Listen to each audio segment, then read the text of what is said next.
Dobre, vyskúšal.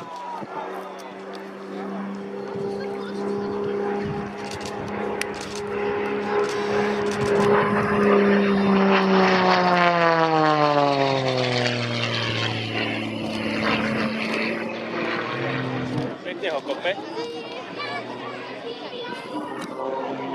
Na okrem koncertu Pacipac, ktorý prebieha tu pri hlavnom stage, tí, ktorí sa pozeráte na tak hore je už ikona svetovej leteckej akrobácie. Mužstvo Bus Racer 540. Majster sveta v akrobácii. Maďarská legenda. Už včera sme spomínali, že to v roku 2003 preletel známym reťazovým mostom v Budapešti a odštartoval éru Red Bull Air Race. Dalo by sa povedať, že je to Godfather, je to krstný otec Red Bull Air Race.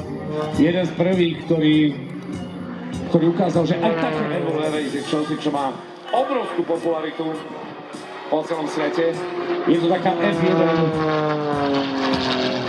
sveta aviácie. A Peter Bešenin. Ahoj!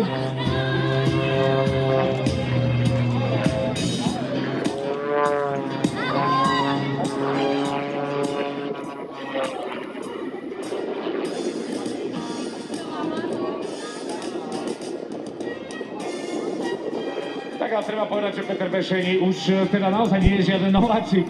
Hovorili sme o ňom ako krstom otcovi. Tohto športu. Jeho najextrémnejšom prevedení Red Bull Air Race.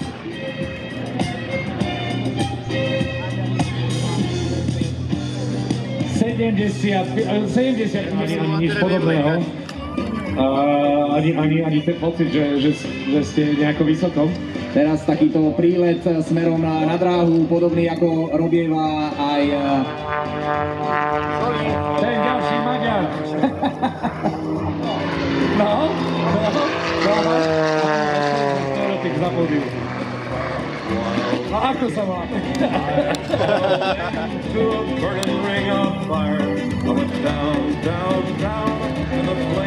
Toto na minimálne šapky. Ale to vyzerá ako nič. Hej, Mexiko je easy, ale... Moja má kolesa. Idú chlapci do lesa, každý po 2 kolesa.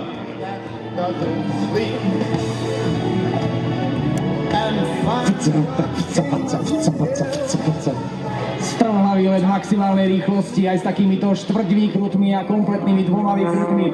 Inak to lietadlo dokáže urobiť vlastne jeden výkrut za necelú sekundu. To je neuveriteľné. To je naozaj paráda. To je šialený paráda, je tam, že ťažká kontrola dávno, pozri. Pozri tie úhly, proste tam je tých 90 stupňov. 45-90.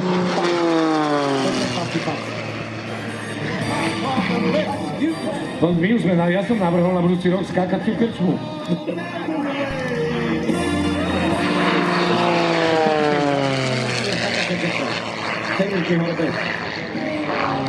To dojdem. Stále medzi nami, pozrite sa, v absolútnej fantastickej forme.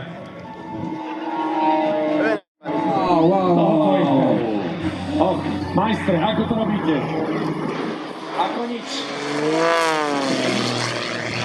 Keď sa ma spýtajú po festivale, že majstri boli? Boli. Majstri boli. Absolútne.